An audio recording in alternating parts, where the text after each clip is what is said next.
Magandang gabi po sa inyo muli at tayo po ay nagbabalik sa ating online devotion. Kumusta po kayo? Panalangin po natin ay ang lahat ay nasa mabuting kalagayan. At alam ko po na ang ating pong pinag-uusapan sa ating pong online devotion ay nakakatulong po sa atin. Alam nyo, hindi lang naman po ito para sa mga mayroong mga negosyo, mga entrepreneur, kundi para po sa lahat. Prinsipyo po ito para sa lahat, ano, sa pagpapatuloy po natin bilang mananampalataya, bilang Kristiyano, bilang anak ng Diyos. Kailangan po natin ng mga prinsipyo sa araw-araw. At ito po, sa online devotion po natin, meron tayong mga ilang mga prinsipyo o mga puntos na ibinabahagi po sa inyo. At ang aming pong panalangin ay makatulong ito sa pang-araw-araw po nating pamumuhay. Ano, mahalaga ho ay ang mahalaga po mayroon tayong mayroon tayong gabay, mayroon tayong sinusundan ng mga prinsipyo, mga biblical principles, at the same time, mga practical ways, no, para paano po natin iangat yung ating mga buhay at higit sa lahat paano po maging excellent na lingkod ng Panginoon o tagasunod ng ating Panginoon.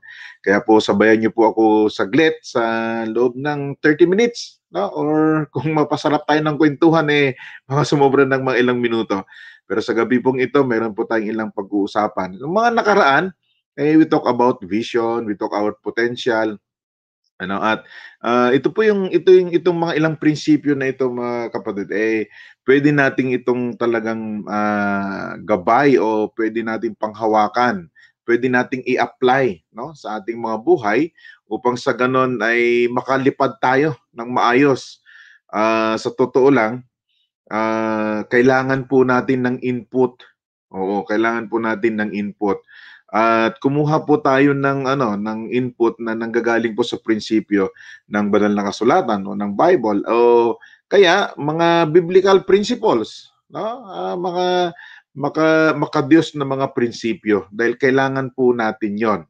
At ako po mismo bilang pastor ay alam niyo po, ito yung aking mga struggle ngayon kung hindi ko po ipupush yung aking sarili para matuto, para mag-download ng mga prinsipyo na kinakailangan ko po para sa ganon ay ipagpatuloy yung assignment na ibinigay sa akin ng Panginoon talaga kakapusin o kukulangin at darating sa punto na talagang mag-give up, no? Manghihina, of course, manghihina and then ma-burnout, and then mag-give up na, disappoint na, ganon. So mas lalamang po yung disappointment at saka mga frustrations. At kung kayo po ay nandito sa on-site last Sunday, no, konti lang pong paalala. Alam niyo po, maliit lang po yung hibla, yung linya na naghahati po o naghihiwalay ng pagkabagot o boredom, pagkabagot, pagkainip sa kalungkutan, loneliness. Maliit lang po yun. At kapag hindi po tayo nagiging maingat, pag nasagi po yung hibla na yon na naghahati sa pagkabagot at sa kalungkutan, mga kapatid, sa totoo lang, turn into loneliness. At kapag dinapuan ho kayo ng lungkot at hindi po ito na-settle kaagad, kapag hindi po ito na-settle kaagad, paalala ko po sa inyo, magre-result po sa anxiety. No, 'di ba? Mayroong anxiety attack na sinasabi sila, tapos meron na pong stress, tapos alam nyo, meron pong kasunod diyan, depression, no? So hindi ko po kayo tinatakot, pero ang sabi po ng iba minsan ang depression nagsisimula ho talaga sa lungkot. Bigla ka na lang malulungkot, parang hindi mo maintindihan yung emosyon mo. Kaya gumawa ho kayo ng paraan para po kayo ay maaliw, gumawa kayo ng paraan or gumawa ho kayo ng mga ilang activity na kayo po ay maaliw. Pagtatanim halimbawa, no, may mga baguhin niyo po may mga pagbabago po dapat sa routine natin, no? Yung mga kalalakihan, makipag-usap ho kayo, makipagkwentuhan, no? At sa totoo lang, kung hindi po kayo gagawa ng paraan, posibleng mag-turn into loneliness. Alam nyo, emotion na po ang kalaban natin dyan. Okay? So, paalala lang ko po lang yun sa inyo, no? At kung kailangan nyo po ng panalangin, Mga kapatid, kung kailangan niyo ng panalangin o kaya hindi naman panalangin kundi kausap lang, eh, kami ho ay just a messenger away, ha? Mag-message lang po kayo kahit po dito sa page natin merong pamamaraan po na puwede kayong magpadala ng inyong mga message. So, nandito po tayo para po magtulungan, 'no? Minsan kailangan din ho namin ng ano, kailangan din ho namin din ng kausap, 'no? O kaya baliktarin ho natin. Halimbawa, naisip niyo po ako o kaya naisip niyo yung ilang mga manggagawa po natin dito sa church, naisip niyo po sila. Eh, baka halimbawa, naisip niyo sila, kumusta kaya si Pastor Robin, si Pastor Peter, si Pastor Tess, Pastor Cheng, kumusta kaya si Kuya Manny, kumusta kaya si Kuya June, kumusta kaya yung mga teacher sa daycare, sila Teacher Faye, sila Teacher Alma. Yun, isipin sila, si Ate Mabel, kumusta kaya si Ate Maricel, no? Meron pa ba yung nabanggit, kumusta kaya si Aljon, no? Ganon. So, pwede nyo pang padalhan din ng message para sa ganon ay ma-encourage din po. No? Kami po, sinisiguro namin that we encourage one another. No? Kumusta kayo si Pastor Freddy, si Ma'am Joanna, kumusta kayo mga teacher ng academy, kumusta kayo mga volunteer, kumusta kayo sa music team, kumustahan po tayo para sa ganon ay mayroon po tayong paghingahan man lang, ano, mapagsabihan man lang ng mga dinadala ho natin o yung ating mga pinagdadaanan. At alam niyo, mga kalalakihan, eh, gumagawa na ho ng paraan para po tayo ay maaliw, no? Nung Lunes, nagkainan no kami din. Mayroon kaming dinimulis dito na kubo dahil lumang-luma na, eh, baka bumagsak na. So pagkatapos mag-demolish, eh kainan naman at alam niyo po nandoon nandoon yung fellowship eh kapag nagkakainan. Bibiruan, no, tawanan, kahit pa paano nakakatanggal po 'yun ng mga alalahanin o kaya ay nagbabago po yung ating pong routine. Anyway, gusto ko lang po kayong paalalahanan dahil nandito po tayo as a church and we are here to serve you po. Na sa ganang kaya po namin extend po namin yung tulong po namin sa inyo. At kahit sa ganung pamamaraan man lang kami makatulong po sa inyo. Okay, sa gabi pong ito, pag-uusapan po natin, ang pamagat ng pag-uusapan po natin is Get It Done. Get it done. Ibig sabihin, pamagat pa lang, eh, dapat mayroong action. Kinakailangang masimulan at kinakailangang tapusin. Merong dapat gawin. No, alam niyo, ganun din po doon sa problema natin sa ating emosyon. Kung hindi po kayo gagawa ng paraan para po kayo ay maaliw, para magbago ang inyong routine, mga kapatid, eh wala ho talagang mangyayari. Kailangan ho ninyong magdesisyon, kinakailangan mong tumayo, kinakailangan mong gumising, kailangan mong pwersahin yung sarili mo. Hindi po pwede itong sitwasyon na ito. Kinakailangan kong gumawa ng paraan. Okay? At makarami hong makaka-relate sa ating pong pag-uusapan ngayong gabi. Pamagat nga po is Get It Done. Gusto ko lang po munang basahin ang Proverbs 31 verse 16. Okay? She considers a field and buys it. With the fruit of her hands, she plants a vineyard. This is Proverbs 31, ha? Proverbs 31. At ang sinasabi ng marami, ito daw po ay yung katangian ng isang dakilang babae. No, yung katangian ng isang babaeng hardworking. No? At sa verse 16, pinakita nga po dyan na dahil sa concern niya sa kanyang pamilya, dahil sa pagkakaroon niya ng responsibilidad sa kanyang pamilya, bumibili siya ng mga lupain at tinataniman niya ito, ginagawa niya itong productive. Parang parang trabaho yata yun ng lalaki. Okay, hindi lang ginamit lamang po nating talata itong ating pong ngayong gabi itong Proverbs 31:16. At yan po ay ang mga katangian. Kung itutuloy niyo pong basahin ang buong chapter 31 ng Proverbs, ay makikita niyo po yung katangian ng isang hinahangaang babae. Dito po sa article natin, kung mapapansin po ninyo, most of the examples na ginawa po, na isinulat po ni Bishop T.D. Jakes ay patungkol po sa kanyang nanay. No? Kung paano po nagiging entrepreneurial. At ipapadala po ito mamaya sa inyo pong inyong group chat, no? At mababasa po ninyo. At habang binabasa po ninyo, makaka-relate po talaga kayo. Kasi parang Pilipinong-Pilipino. And of course, si T.D. Jakes, Bishop T.D. Jakes ay isa pong African-American. Ano? At kung may background po sila ng African, sa madaling salita, hardworking po talaga ang mga lahi na yan. Ano?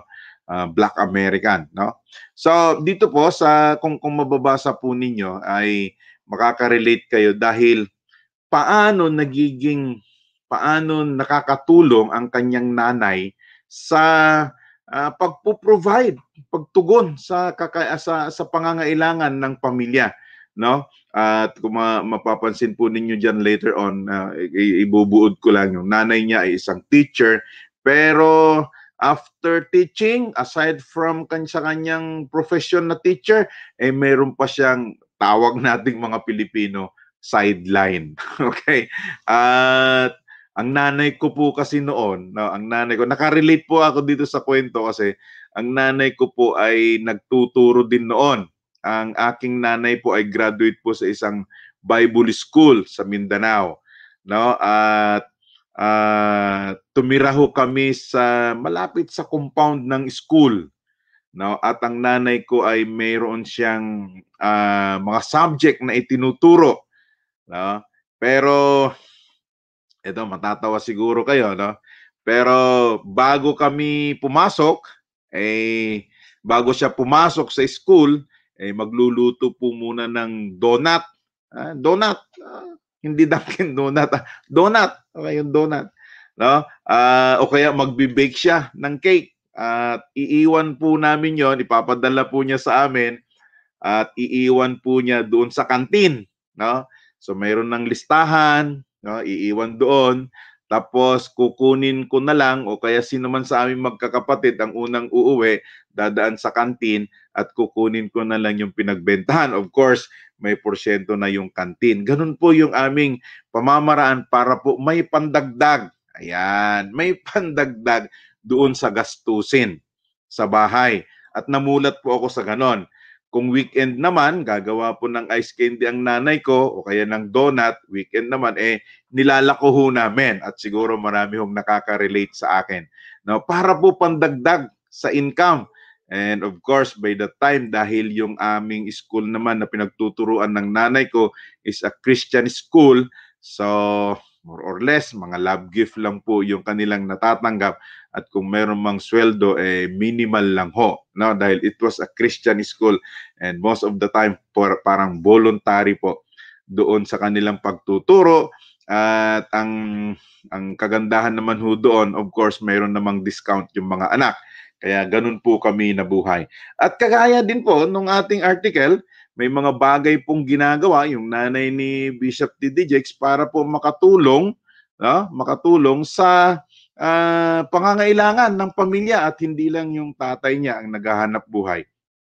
Sa madaling salita, tayo po, no? Kayo mismo, sa totoo lang, kung kayo ay bumalik sa inyong mga nakaraan, tignan po ninyo paano po magtulungan, no? Magtulungan si nanay at saka si tatay.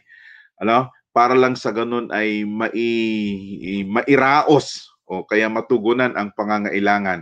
At kami nga minsan nagkukwentuhan ni Pastora, maliban dun sa trabaho ng biyenan ko, ng tatay ni Pastora bilang karpintero, mayroon pa silang farm, no? Meron pang bukid na tinatamnan ng summer, siguro kamatis, yeah. Pero most of the time, ang kwento po niya sa akin ay kamote. Nagtatanim sila ng kamote. At kapag harvest time na, kasama sila na nag-aani. No? At si nanay naman, no, yung aking biyanan, hindi rin po yan nababakante. May kwento po si Pastora na naglalabada pa si nanay, no, yung aking biyanan, para lang may pandagdag sa gastusin at nag-aalaga sila ng, of course, baboy para ho talaga matugunan yung pangangailangan. Ano po itong sinasabi ko po sa inyo? No? Kung yung babae doon sa Proverbs ay bumili ng lupa para sa taniman at gawin niya itong vineyard, no? Sa madaling salita, gumagawa po tayo ng paraan, matugunan yung pangangailangan, gagawa tayo ng paraan para sa ganun may tustusin o mayroon tayong gagastusin. So, take note po ha, hindi tayo tumitigil, hindi kayo tumitigil sa paggawa ng paraan para mayroong income. It is actually a character. Nagpupursigi. Kahit na anong circumstances na dumarating sa buhay natin, meron tayong pamamaraan na magkumita ng pera. Okay? Hindi tayo tumitigil. No? May mga masisipag at talagang I think likas sa Pilipino na gagawa siya talaga ng paraan para sa ganun mayroon siyang maibenta at magkaroon siya ng pera. Not necessary ibenta, serbisyo. Actually po, yung pagbibigay ng serbisyo, di ba, namamasukan, naglalabada, yung serbisyo na namamalansya, no? Serbisyo po yun eh. Hindi lang po kasi minsan hindi sa totoo lang po, hindi lang naman po yung mayroong negosyo ang isang entrepreneur. Yung negosyo na may pwesto, may produktong itinitinda, bigas, itlog, RTW, hindi lang po yun ang isang entrepreneur. Merong mga entrepreneur na serbisyo ang kanilang in exchange of a currency. No? Minsan ho kasi, hindi natin siya ma-define lang. At hindi natin siya ini-improve. Like for example, ang isang labandera at isang planchadora, pwede po yung i-level up eh. Pwede yung i-level up. Ano ang level up ng isang planchadora at isang labandera? Ang level up po niyan, laundry. 'Di ba? Level up noon, laundry shop. 'Di ba? Yun ang level up niya dapat. Hindi siya mananatiling labandera lang, hindi siya mananatiling planchadora lang, kundi i-level up niya, dapat i-educate niya yung sarili niya para hindi siya habang buhay na naglalabada. No? Yan po yung ipino-professionalize niya yung kanyang serbisyo. No? Ang problema po kasi sa Pilipino, kung ano yung nakagisnan, yun na lang. Minsan po, nagpagasolina kami ni Pastora. No? Biniro ko po yung gasoline boy. No? Dahil mababa lang daw yung kanyang salary dahil Cavite rate o provincial rate lang. No? Sabi ko, di mangarap ka rin. Isang araw magkaroon ka ng gasolinahan. Medyo hindi pangkaraniwang biro, pero sa totoo lang, ganun dapat yung mindset. Ganun dapat to make things get done. No? Gagawa ka ng paraan. Mayroong level up. No? Halimbawa, tricycle driver, hindi natin minamalit yan. Magandang pinagkakakitaan yan. Pero kung ikaw ay nakikipasada lang, dapat ang level up mo, magkaroon ka ng sarili mong tricycle, and then ang level up mo pa, darating ang time, operator ka na. Ganon din po sana sa jeep. Di ba? Yun yung level up, get it done. Ibig sabihin, hindi ka tumitigil sa paggawa ng mga bagay, paghanap ng mga bagay, magiging creative ka. Paano mo i-level up ngayon yung iyong level, yung sitwasyon mo, na hindi ka na lang manatili sa sitwasyong yan. O halimbawa, tindera ka. No? Hindi ka ba nangarap na magkaroon din ng sarili mong tindahan? O, halimbawa, crew ng Jollibee, hindi ka ba nangarap na isang araw, kasi bata pa naman yung di ba? Bata pa naman yung mga tinatanggap na crew sa Jollibee o kaya fast food. Hindi ka ba mangarap na isang araw, meron ka na ring burgeran muna? O kaya meron ka na ring sa susunod na pinaka-level up mo franchise ka na rin ng Jollibee. No? You need to get things done. No, yun po yung sinasabi po natin. Yun po yung ating pong ni-encourage ang bawat sa inyo. No? Ilang mga prinsipyo na gusto ko pong basahin na nakuha ko po dito sa article. In order to take care of ourselves and our families, we will do many things. Tama, mali? Tama. In order to take care of ourselves and our families, we will do many things. Okay. So, yung sinasabi ko, kung ikaw ay labas lang ng tricycle, ang level up mo dapat yan, para sa ganon,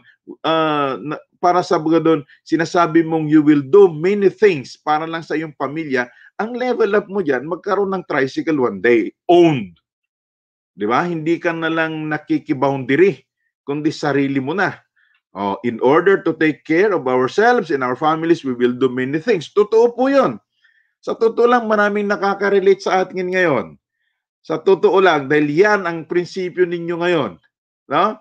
Para matugunan ang pangangailangan ng pamilya at ng sarili, gumagawa ng lahat ng paraan.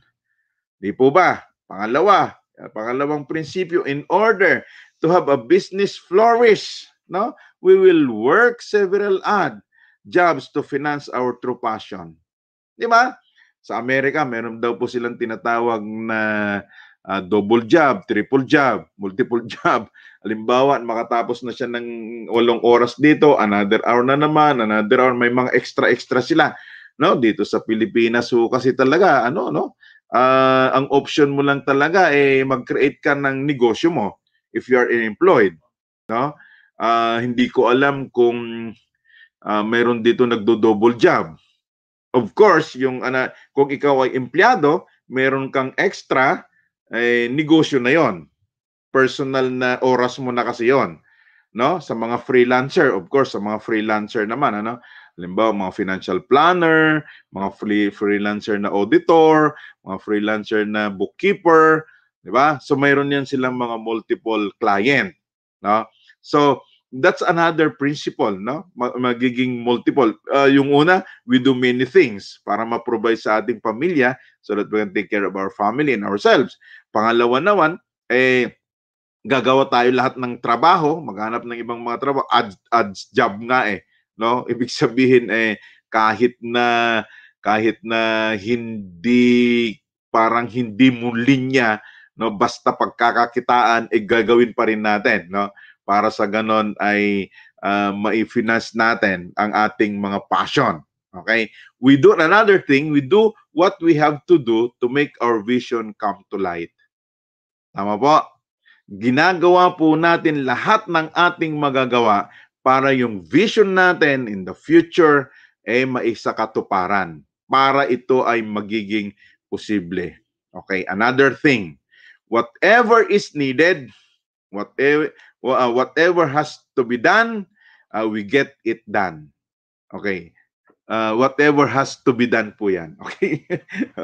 Hindi whatever has to be done. Okay, typographical error po yan. So whatever is needed, whatever has to be done, we get it done. Di po ba? So, palagay ko Pilipinong-Pilipino itong article natin. No? At habang binabanggit ko po ito, palagay ko maraming nakaka-relate sa akin. Tandaan po natin, no? Kinakailangan natin bigyan ng aksyon ang lahat ng plinano po natin. Kasi kung hindi natin ito bibigyan ng aksyon, hanggang plano lang po yan. At alam ko po, nakaka-relate kayo ngayon sa akin. Kung, ewan ko ba, bakit ganito yung nagiging flow natin since Sunday, no? Inaalala natin yung mga previous trainings natin o pinagdaanan natin kung bakit tayo natuto sa ngayon. Ano? At natatawa ako kasi yung paghuhugas lang ang mga natandaan po nating mga halimbawa. Pero think about it. Pansinin po ninyo, yung mga taong tayo na-train, pinagdaanan ang hirap, sa oras na ito, iba na rin po ang buhay po ninyo. Di ba? Naalala nyo pa po ba nung una kayo nagkaroon ng telebisyon na black and white? Talagang kinakalampag pang inyong telebisyon. Pero ngayon, nakita po ninyo, hindi na yan nararanasan ng inyong mga anak. Di ba? Flat screen na. No? At palagay ko, kung ang TV mo ngayon ay hindi smart TV, nag-iisip ka na naman, paano mo ma-maximize yung internet, no? Para sa ganun, magamit mo sa iyong TV. No, sa totoo lang, kokonti na rin yata ang nanonood ng television ngayon. Tingnan po ninyo yung sitwasyon po ninyo noon at ngayon. Mga kapatid, ipagpatuloy po natin yon. Yung prinsipyo na pinagdaanan po ninyo, yung mga prinsipyo na napulot po ninyo nung kayo ay posibleng hindi pa sagana ang pamumuhay. Yung sinasabi nating yung buhay noon. Yan, may definition tayo nun Ano? Kapag sinabi natin yung buhay namin noon, talagang alam mo ang definition ng kahulugan ng noon. Di ba? Ang lutuan, kahoy, ayan.